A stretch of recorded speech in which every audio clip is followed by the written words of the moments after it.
Frostburn Weird, Boros Reckoner, Purphoros, and Stormbreath Dragon. Just all the giant, big hitters. And yeah, Chain to the Rocks and Mortars, Magma Jets, just all removal. And then the top end being Elspeth, Assemble the Legion, Chandra, and an interesting one in Awaken the Ancients. Yeah, so we're going to see Harrison won the die roll, kept on 7. He leads off with a Thoughtseize. He's looking at Kyle's hand. It's 2 lands, 2 Purphoroses, 2 Angers, and an Elspeth. So really a slower hand, one with a lot of heavy hitting in it. Yeah, this is the type of hand that you get a lot with these decks that, have the higher curve and the higher sort of mana restraints. Yeah, and I was going to say Anger of the Gods seems like a card that'll be weaker against this mid-range deck that Harrison's piloting, but he did take Anger of the Gods there. I think, Purphoros is a card that's hard for him to deal with, however, Kyle has 2 of them. So yeah, if you take one, they just play the other one. Right, so you'd only want to take it if you had, say, a second Thoughtseize. Right. But there are a couple of creatures in Harrison's deck that the Anger does kill, so it makes sense to take that. Kyle's going to lead off on Temple, searching for a land. He scried to the bottom. Back to Harrison. Harrison will make the first creature of the game. That's going to be Scavenging Ooze. Step 1 of getting on board, and I think that's what the mid-range deck is going to have to do. He's going to have to, I don't want to say play the beatdown, but he's going to have to apply the pressure to make the Boros deck not be able to settle in and start slamming giant planeswalkers. Well, certainly something like Purphoros into Elspeth is really going to do a ton of damage. Yes. We see a Mutavault from Harrison and another Thoughtseize. This is going to be Chained, so he's drawn Chain to the Rocks. He does have his 3rd land, otherwise it's still the same hand. Question will be whether or not Harrison wants to protect his Ooze here and take that second Anger, or whether something like Elspeth is more of a threat. That is the question. If Harrison thinks that he can kill Kyle before the Elspeth comes down, then taking Anger or Chain makes more sense. And it looks like he does want to take Chain of the Rocks. He took Anger there. Oh, I'm sorry, Anger, yes. And then does not attack with Scavenging Ooze. Little awkward, but all right. Okay. I think it was just missed there. And that'll be it. Scavenging Ooze will get changed to that mountain. I mean, what that does do is, because Purphoros doesn't do anything on his own, Kyle really doesn't have any game until turn 6 here. Yeah. I see another draw from Harrison. His hand is a Overgrown Tomb, looks like Whip of Erebos, a Ultimate Price, and then another unknown card in there. Whip is a card that's really good against the sort of all removal decks. Yeah. So he's going to go ahead and play Lifebane Zombie. That's going to take nothing. But he sees that Kyle is now 1 land closer to that Elspeth. Yep. And Purphoros is coming down next turn. Yep. So he'll get the Purphoros. So it's kind of hard. It's kind of hard to devotion the Purphoros in this deck. Actually, looking at the list. Yeah, I think mostly Purphoros is here for the 2 damage to tokens ability that it has, which certainly will be good with Elspeth. Yeah, it is more of a combo card here. Yeah. So we see that Purphoros from Hendricks pass back. Harrison is now kind of on. He has to. He's on a clock. He knows that this Elspeth comes down, it's going to deal at least 6 damage to him. Yes. That's quite a little combo there. Yeah. Not to mention the pumping ability of the god with the tokens. You can kill someone real fast. We see a swing from Lifebane Zombie and then a Whip of Erebos from Harrison. The post-combat Whip of Erebos. A little. Harrison may be a little nervous being under the lights. And it happens. Huge draw from Kyle here is going to be Stormbreath Dragon. That's going to do 6 to Harrison, 2 off the trigger from Purphoros, and 4 more on the haste. Harrison does have the ultimate price for it, and thanks to Whip of Erebos, he can be a little cavalier with his life total. Yeah, he's going to be able to gain a lot of that back pretty easily. But that Elspeth is still looming, and he knows it. Alright, so ultimate price takes out Stormbreath Dragon. And now Whip of Erebos, there are no cards in Harrison's graveyard yet, but the static ability of giving all his guys lifelink will be very helpful, especially against this draw of Kyle's, which is going to hit pretty hard. Yeah. Ooh, and there's the 3rd Thoughtseize. Big Thoughtseize, and he gets the Elspeth before it comes down. That is clutch. That's huge here. Now Kyle is playing off the top of his deck. Yep.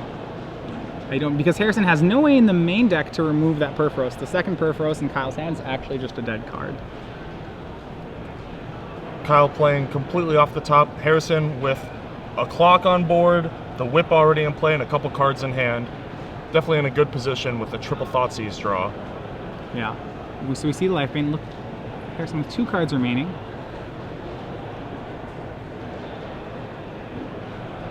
We'll see. He actually hasn't used the Mutavault yet this game.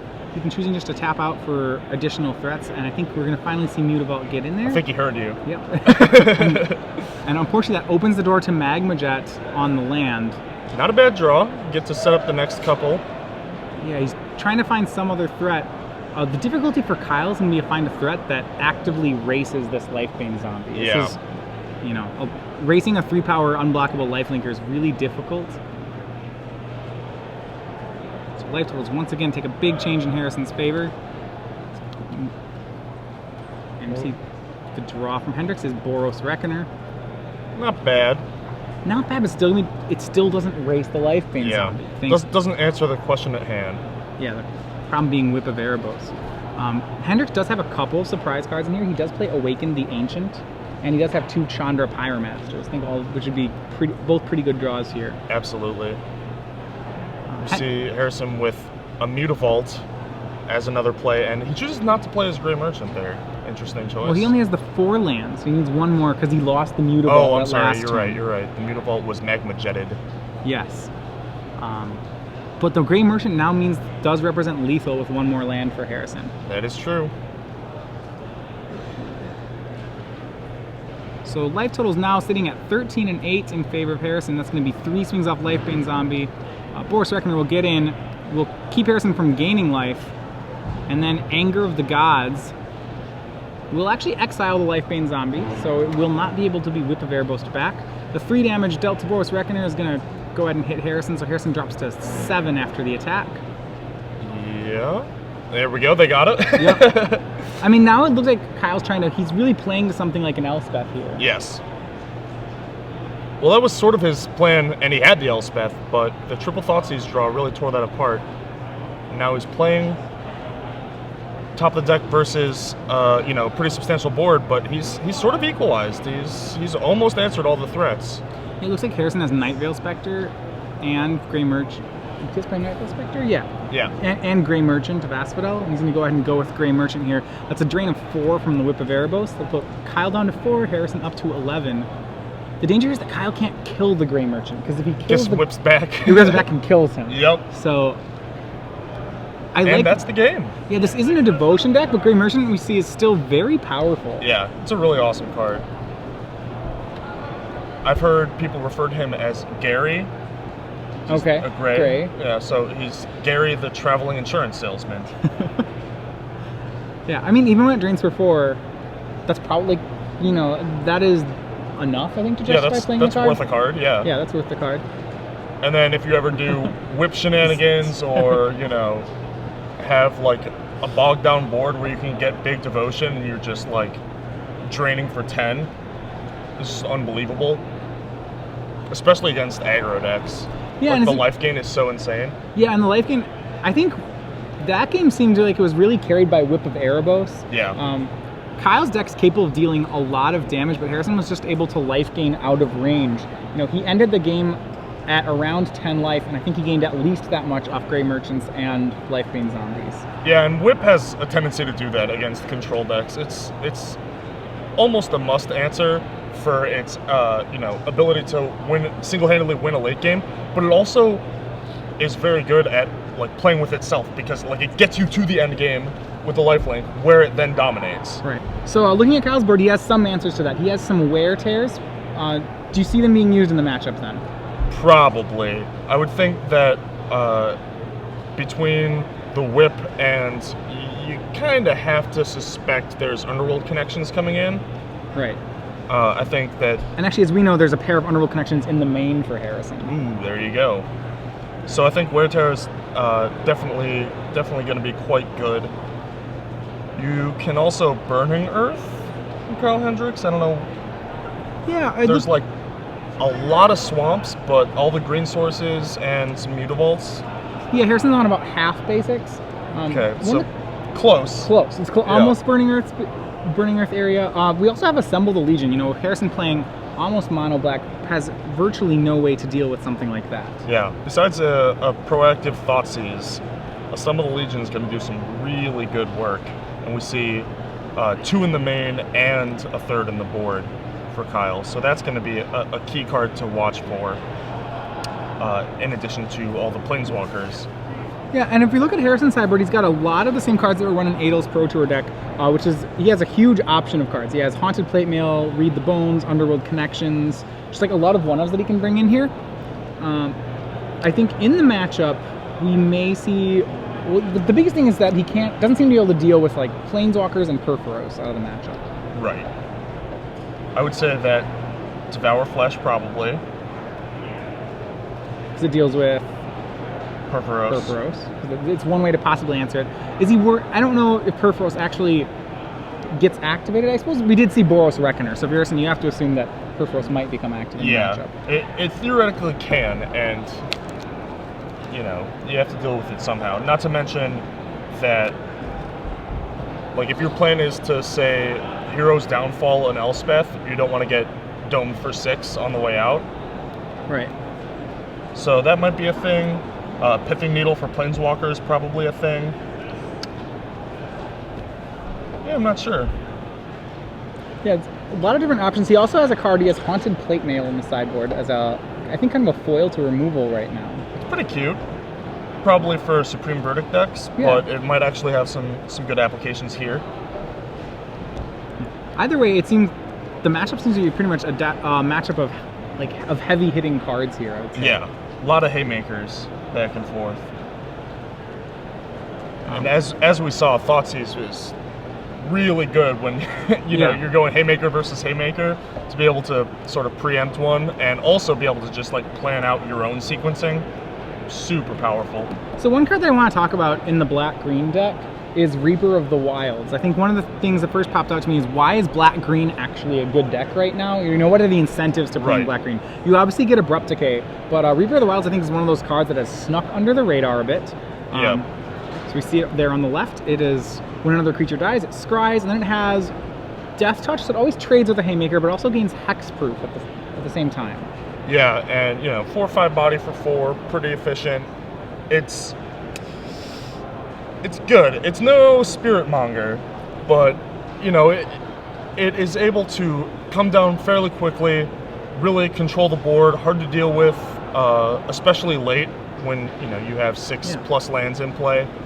And I think one of the things is that the Jund midrange decks, at least, so in Old Standard, Jund midrange had a great slew of creatures that had, you know, Huntmaster, Thragtusk, Olivia. A lot of Jund players were looking for, you know, that replacement value creature to tap out for.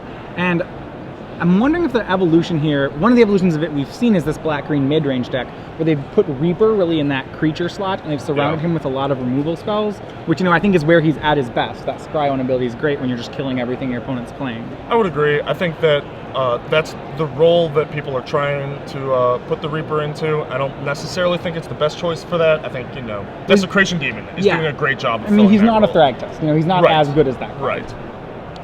Very few cards are.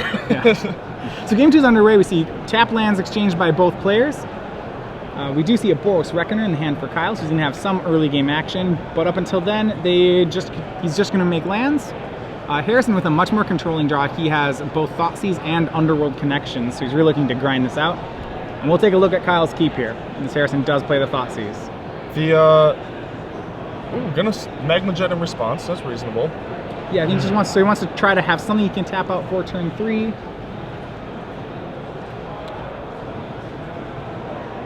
So his hand, looks like he actually has a lot of action right now.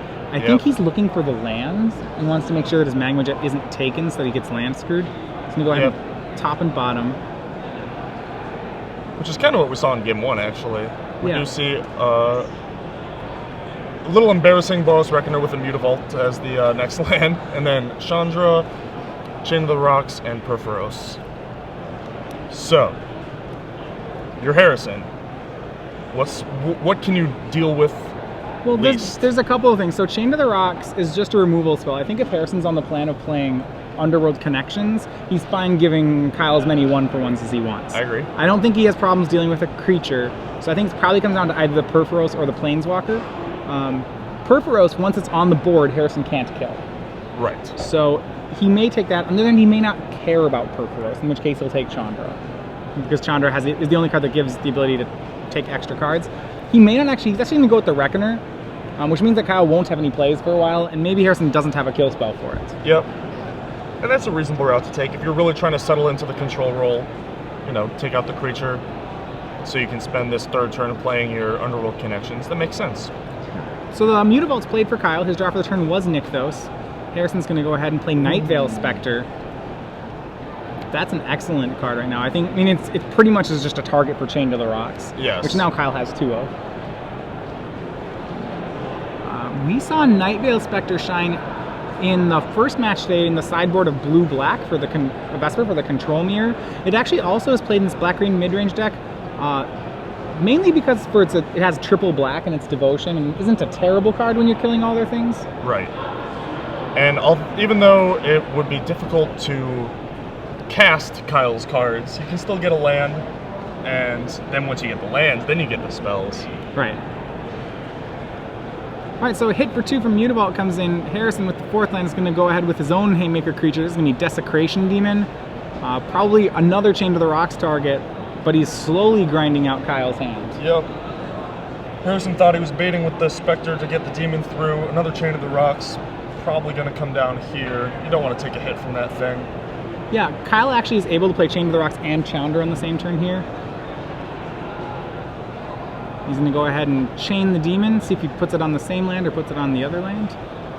Going to go ahead and correct. Mix it up. Yeah, mix it up. So one Demon, and you can't chain them both to the same rock. There's no room. It wouldn't be torture if they could converse, you know? And now we see Chandra Pyremaster coming. So a damage to Harrison. The plan here for Kyle will be to zero the Chandra a bunch of times. He just needs to avoid getting 1-for-1 by Harrison. Right. It's sort of a Chandra Zero versus Underworld Connections, you know, race of Phyrexian arenas here. Right. So what basically it's going to be whether one player can, whether Kyle will try to draw to a Wear Tear, Harrison will try to draw to a Hero's Downfall.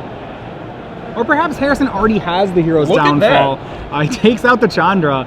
So Kyle just left with Perforos in his hand. A lot like game 1. Yeah, he actually drawn Mizium Mortars for the turn, a card which I'm a little surprised to still see in the deck. So few targets. That is a strange one. And once again, we see Naked Perforos. Yeah, so Perforos is one way for Kyle, so he can play a Perforos, and then every creature he plays will deal 2, which is not terrible, because then when Harrison 1-for-1s them, he's still losing out. Right. And Harrison's at 13 right now, which is a pretty big number. We'll go down 11 here. Going to get the Mutavault hit in while he can. Makes sense. Yeah, so after the Mutavault hit, instead of casting Perforos, I think just because Harrison is tapped out here. Yep. No board. The Mutavault won't be able to get in later. The Perforos damage will always be able to get through. Yeah, so a little bit on the players here. Harrison is currently, I believe, a student at University of Puget Sound from the area. I believe Kyle Hendricks is also from the area, so a local match. Battle of the locals. Battle local match, yeah. Lifebane Zombie whiffs, but he gets to know what's up. Mm-hmm. Underworld Connections comes down on the Forest. Yeah, Lifebane Zombie is one of those interesting cards because you generally wouldn't want to keep it in this matchup because it hits so few things. That said, it's still, just as a 3-1, it's probably okay in the matchup. Yeah, 3-1 unblockable and lets you know how to best sequence. Just the information is pretty invaluable. And then if you ever randomly tag a Boros Reckoner, it's obviously huge value. So Kyle goes ahead and mortars the Lifebane Zombie, and then uses Mutavault to put Harrison down to 9. The strategy right now, Harrison looks like he's able to grind through all of Kyle's threats, but there's a little bit of a problem in that his life total is starting to slip away. Yep. And Never mind. Grey Merchant of Asphodel. Gary shows up and gives him a nice little life boost there. So Devotion of 4 puts Harrison back up to 13. And he's going to go ahead and pass the turn. Grey Merchant does so much in this matchup. It's a blocker for the Mutavault, gained 4, which is really what he needed there. I like the interaction between Grey Merchant and Underworld Connections. Yeah. Any of the hard to deal with permanents with those costs, like the Whip we saw last game. The Hammer Perforos is really good with the Fanatic. All of those things that can't just be spot removal to ruin your Devotion count are really, really good. Yeah, well, what I like about it with the Underworld Connections is Underworld Connections draws you extra cards, but the downside is that you start losing life in a really grindy matchup.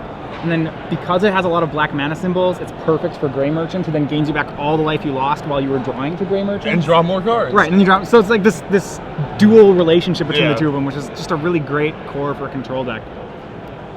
Yeah, it's a really cool engine. Kind of, you know, it used to be Disciple of Bolas with the Underworld connections, and now we see Gray Merchant. Yeah, so Harrison draws his first extra card off the Underworld Connections, which was an Abrupt Decay, so we'll let him actually rebuy one of those creatures that was changed to the rocks. Ooh, that's scary. He's going to go ahead and swing with the Gray Merchant. It looks like Mutavault's being thrown in the way. It's going to get Magma Jetted then. Alright. I'm a little surprised the Magma Jet didn't just go to the dome there. Yeah. You have to sort of clock the Underworld connections. That's like your only way Hope out. that Harrison kills himself. Yeah. Yeah. It's, unless you have an answer to the Underworld Connections, it seems like Underworld Connections is really... You have to pressure him enough to make the Underworld connections not usable. Right. Looks like he kept both cards on top with the jet, so he's got a game plan at least.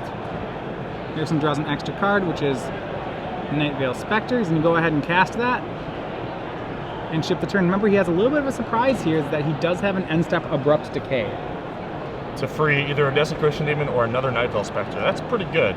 First right here was Wear Tear, so he's going to go ahead and tear the Underworld Connections. I believe so. Okay. Yep, tear the second half. And then he passes the turn. Now he's on a little bit of a clock. Harrison does destroy that Chain to the Rocks, and he decides to get back his Desecration Demon. Yep, it's a 2-turn clock. Yeah, 8 power in the air. Yeah, the damage was on, he drew 2 cards off the Underworld Connections, so it wasn't pretty good value. Huge, but yeah, I think the big value was getting that extra life off the Gray Merchant. Yes. And now Harrison sending for half of Kyle's life total. Boros Reckoner, going to be a while before he casts that one. Yeah, you're going to need a few lands there. But definitely in a commanding position here. Yeah, I think he's deciding, you know, how he could lose this game. And he knows that there's Anger of the Gods in Kyle's deck. That said, Desecration Demon is just an excellent card against red and green decks. It's very hard for him to kill it. Yes. Got to get some shredding wins or something. Yeah, I think the answer which we saw to it at the Pro Tour was Arbor Colossus, is what a lot of people were using for it. But that's just about the only one. Yeah, that's one of the only ones that you can play while keeping a straight face. Yeah.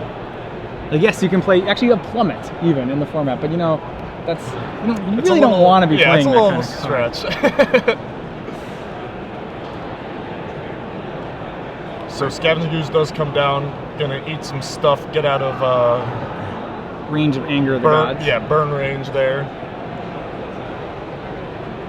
That's pretty heads up, so go ahead and get out of that range before Kyle can draw cards. There's no instant speed shenanigans. Kyle's draw is a Boros Reckoner, but the 8 power that Harrison represents is in the air, so Kyle's kind of, he's in sacrifice mode, it looks like. The Desecration Demon is officially abyssing. And he has boarded in the Burning Earths that you were talking about. I figured it was an option. It's a little bit of a Hail Mary, but... Alright, so Harrison Hite, 2-0, defeats Kyle Hendricks, moves on to 2-0. That was a pretty awesome display from the Gray Merchant deck. Yeah, so now that was a deck which, when we were talking about it, you were not convinced is a real deck right now. Yeah, well, I think I stand by that. I think that the parts that I do like about the deck, just the Mono Black Devotion deck does better. So this is a good deck, it might be a bad version of a better deck. Correct. I think that the green doesn't really add that much. I don't really like the Reaper of the Wilds. Yeah, really all that much. And then, like, the Gray Merchant engine is so awesome, but you don't need green to play that. Yeah, you can just play that. It's fine. Yeah. So